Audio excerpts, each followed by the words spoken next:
If you're about to buy a flat or you're in the process of selling yours, this video is for you.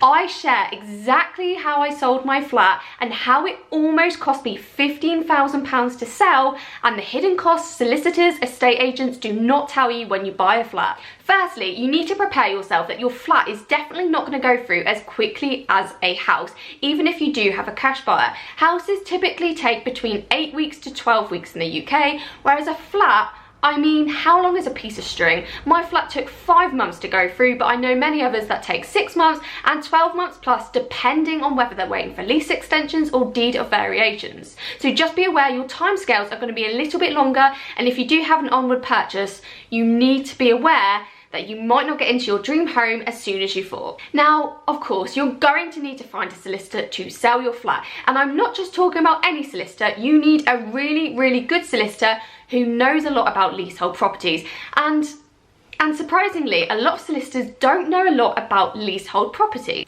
You need a solicitor that knows about the issues that are going to arise before they actually happen. I know, especially with my flat being sold, issues weren't breached until 4 weeks until we were due to go through. The sale had already been going through for 4 months, but why had my solicitor never ever mentioned these issues to me before? So finding a really good solicitor is important. And also another thing to mention is, as time goes on, more and more solicitors don't actually offer leasehold purchases and sales. So do check beforehand that they do work with leasehold properties. They need to be knowledgeable and they need to know what they're doing to save you money and costs and time further down the line. And of course, just another stick in the ointment if you are selling a flat, it's going to cost you a little bit more money to sell a flat than it is a house. And this is because there is a lot more work involved in selling a flat to a house. They have leases to go through, there's lots of back and forth between solicitors and indemnity policies to be arranged. There's a lot more going on there. I mean, the costs aren't that different, and I don't know off the top of my head, but you are talking about a few extra hundred than if you were to be selling or buying a house. Now, the first step in selling your flat when you've got engaged with your solicitor is the initial paperwork. This will be supplied to you by your solicitor, and this is probably one of the easiest steps to do. Fill out all your paperwork and you will have some questions about your lease, and there'll be a leasehold pack that you need to answer as well. But aside of that, you're then going to have to speak with your freeholder or your managing agent to get something which is called an LPE1 form or a management pack completed. The LPE1 form is basically a pack that details everything about your lease, service charges, ground rent, anything and everything basically to do your lease. So it's really easy for the solicitors and the purchasers to see what is happening with the lease and what they're going to be taking on. And I forgot to mention one important fact here. The LPE1 form is something you have to pay for. This isn't included in your solicitor's fees, and it's on top of what you pay your solicitor. So the cost of this is totally dependent on who your managing agent is or your freeholder. It can range from as little as £200 upwards of £1,000 plus. So for me, my entire LP1 form to complete cost £840. So firstly, I had to get my managing agents to fill it out, who I was referred to. They took 2 weeks to fill it out. I was chasing and chasing, and for a few questions, it's going to take them 2 weeks. They need access to the lease, and that cost me £240, including VAT, which I thought was pretty good. Until about 1 month before the sale was meant to go through, they came back, the solicitors, and said that a couple of questions hadn't been filled in, and the freeholder had to fill these out. I then had to be referred to my freeholder, and the freeholder came back very quickly, as they always do to requests that involve money, that it was going to cost me £600 for 2 questions to be filled in. Needless to say, the answers were sent back to me literally within the day once payment was made. So that was £840 down the drain, and the LP1 form was finally completed. LP1 form costs are going to vary. It's a document that doesn't have to be filled in. However, a lot of sales will not go through until an LPE1 form has been received, and solicitors won't be doing their job right if they aren't requesting this prior to completion. So my managing agents, just for transparency in this video, are Urban Point Limited, or they were Urban Point Limited. Urban Point Limited, from what I've read, really aren't the best, and they are very, very expensive.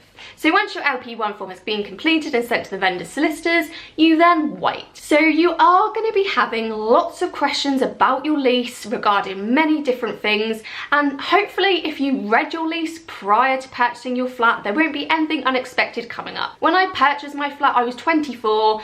I was slightly naive. I didn't know a lot about anything, and I'll openly admit that. There was no education out there. It was the only thing I could afford at the time, and there were things that I probably could have looked at in more detail in the lease.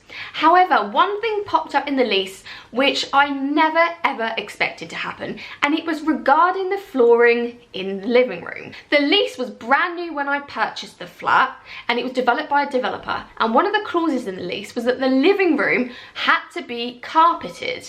So actually, our living room was part of the kitchen and it was wooden flooring, and this came up in the lease and the solicitors would not let it go. They wanted a clause in the deed of variation, which had cost me thousands and thousands of pounds, which I was just not going to do.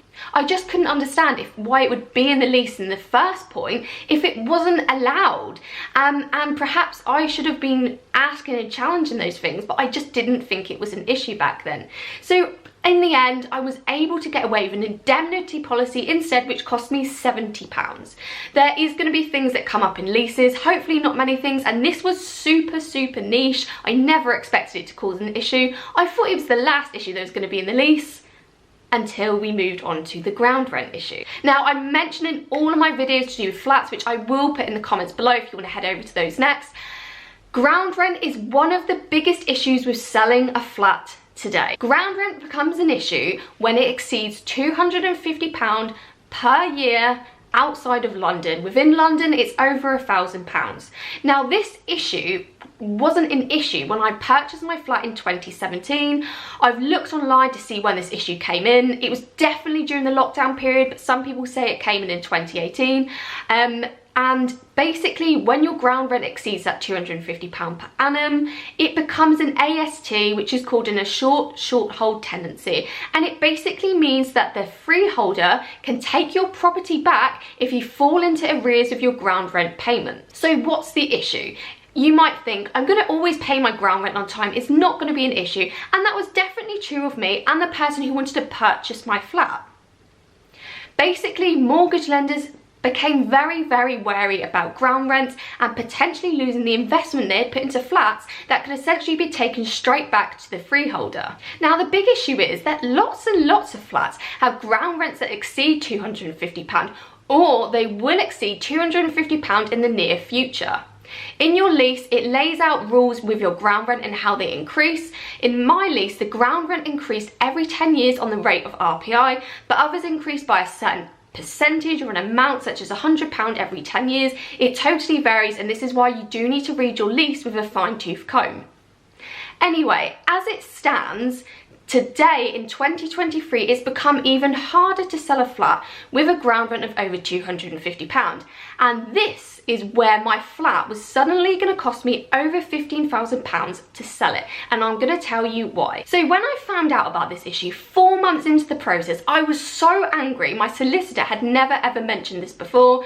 We were potentially going to lose our onward sale, and this issue could have cost me months and thousands of pounds down the line. The first thing that the solicitors requested was a deed of variation. Now, a deed of variation is when you make a change within a lease, and this could be about loads and loads of different things, but this in particular one was to cap the ground rent. Now, what happens if you cap the ground rent at, say, £250, is that you end up having to pay a premium to do so, and this is usually worked out on the amount of ground rent the freeholder is going to lose out on the remaining years in the lease, and of course they add a premium to this as well. It's a little bit similar to lease extension costs, and I will talk about that in a moment, because I think a lease extension is far more favourable than a deed of variation, but I didn't know that at the time.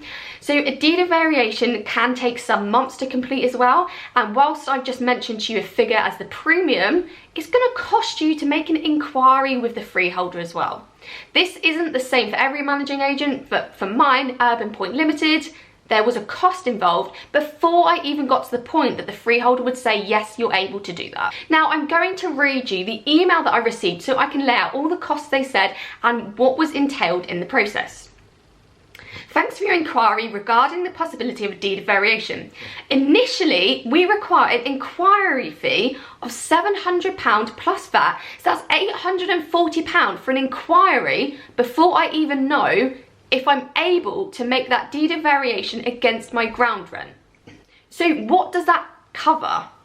This covers retrieval of the lease, studying it, consulting with the freeholder and securing a valuation in order to arrive at the required premium. Now that premium is the figure I mentioned, which is the amount that they're going to lose out on from ground rent, plus whatever else they want to chuck on basically. And that is the big figure they never told me. I rang the freeholder and they said, well, some occasions it's 10,000, sometimes it's 15,000, sometimes it's even more. I also spoke to my mortgage advisor at the time and she said that she'd had occasions when it cost people 20,000 plus as well. It totally depends, and your freeholder is there to make money. I'll never forget the call that I had with my solicitor. She said to me they're unregulated and uncapped. They can charge whatever amount of money they want. And the man I spoke to at Urban Point Limited said to me, that's what the costs have always been.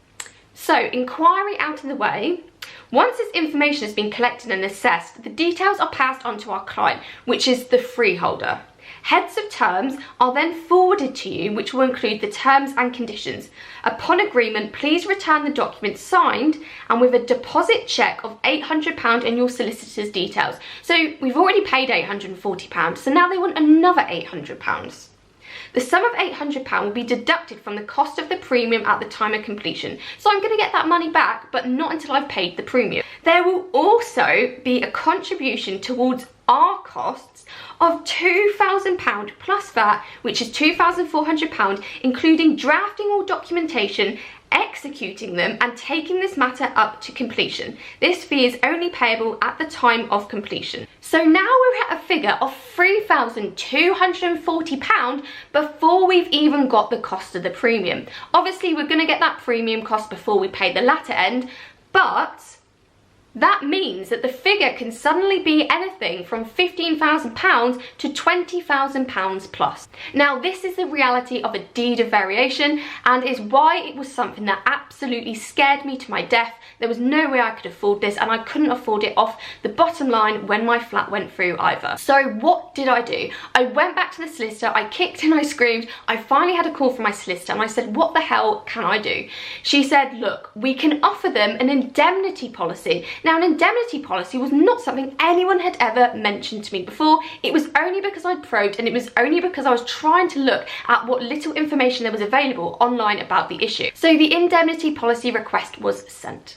I then had to wait an arduous 2 weeks to hear back as to whether his mortgage lender would accept the indemnity policy. And to my utter disbelief, the indemnity policy was accepted and it cost me a grand total of £55.69, which was even less than the indemnity policy I had to pay for the flooring. And it was thousands and thousands and thousands of pounds cheaper than if I'd had to go through the deed of variation. It was only because I kicked up a fuss that we were able to offer the indemnity policy to the solicitor.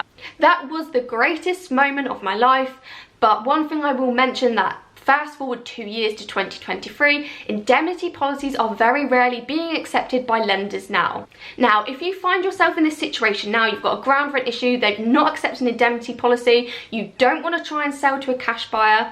Now, if you sell to a cash buyer, that was actually going to be my second option. There's no guarantee they still might want that because it's going to cause them an issue when they sell later down the line, even if they don't need a mortgage. Now, there are other solutions. So when I looked at deed of variations, a lease extension was a much more favourable option.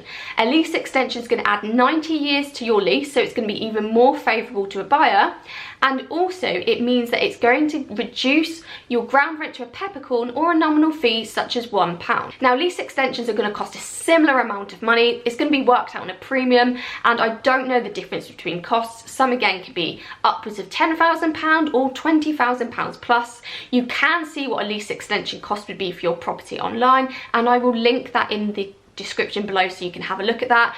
Always do a formal lease extension route, and you need to find an ALEP solicitor to do this for you. You can't use a traditional solicitor for this process. And if you're selling a flat where the lease is ever getting shorter and it's nearly approaching that 90-year mark, you're going to need to do a lease extension anyway if you want to sell your property. It's not going to be favourable without that, and as the years of the lease get shorter and shorter, it's going to cost you even more money to extend your lease. So if you want to sell a flat and you've got a short lease, unfortunately you've got no option to extend your lease unless you want the freeholder to take your property away as the lease reaches 0 years. Now, I did just briefly want to mention properties with cladding. This is an even worse issue than those with ground rent, and a lot of people with cladding properties have become unsaleable because they're still waiting for the EWS1 form to be completed. Most buyers and mortgage lenders will require this form in order for a completion, although it isn't absolutely necessary, but again, solicitors aren't going to be doing their job unless they've requested that. Basically, the form produces what remedial work is required to resolve the issue around cladding,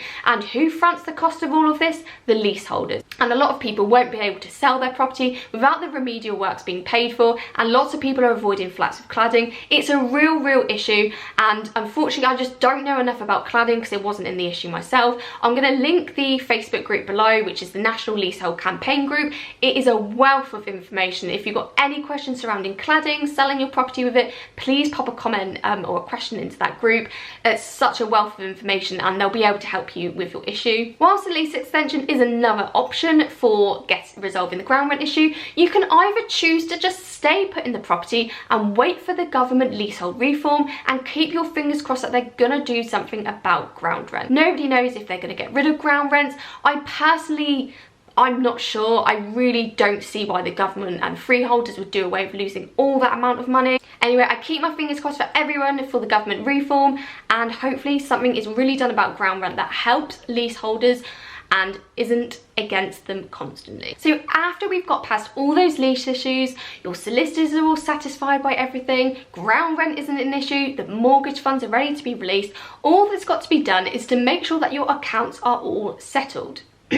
Now, what basically happens is the solicitors will speak with your managing agents, they'll work out how much more money has to be paid to them, if there's any outstanding fees for ground rent and service charges, and that will come off your bottom line after you've sold your flat. I'd already paid out hundreds and hundreds of pounds, and at this point I was dropping them like £10 notes on the floor. I just wanted the sale to go through. After that had happened, and I was pretty much sure that I was going to be paying out so much more than I actually owed the managing agents, retention fee is something that comes up as well. Now, retention fee is not something that's mentioned at any point during the process either. You can say no to a retention fee. However, I desperately wanted the sale to go through at this point, and I just didn't want anything to go wrong. Now, the retention fee is basically a figure that the purchase solicitors hold back, and then when the accounts for the further year ahead are made, if it's more money than what was suggested in the LP1 form, they can use those funds to give to the purchaser. This is going to vary what your solicitors request. I had to pay £250, and 18 months later I still haven't had it returned to me. I'm currently speaking with my solicitor who said I had to wait 18 months for the year of accounts to be reviewed, even though that happened back in January of 2023. I'm keeping my fingers crossed, but I'm not holding out much hope. It is a leasehold sale after all. So that is essentially the process of selling a flat and all of the hidden costs that you might encounter. As you can see, it could have very nearly cost me thousands and thousands of pounds. I think looking back, it probably cost me just up to £5 grand for the entire sale of the flat with all of the hidden costs that was involved. But I was so lucky, and it could have cost me so very much more, and I know it has cost people thousands and thousands of pounds to get out of leasehold. I would never ever buy a leasehold flat again, and I'm sharing this video to educate you on the hidden costs that estate agents and solicitors won't tell you about. It's really our responsibility to push against the solicitors and make sure that they're doing everything possible to sell our leasehold in an affordable way, and as well as going down every single route possible. If you've got any questions about selling a leasehold property that I haven't covered, or anything you think would be useful to add, please leave me a comment below and I'll come straight back to you. Anyway, I hope you enjoyed watching today's video. There's loads of other videos that I've covered about leasehold if you're looking for any more information. If you enjoyed watching it or found it useful, please do give it a thumbs up as it really helps my channel, and I look forward to seeing you on my next video.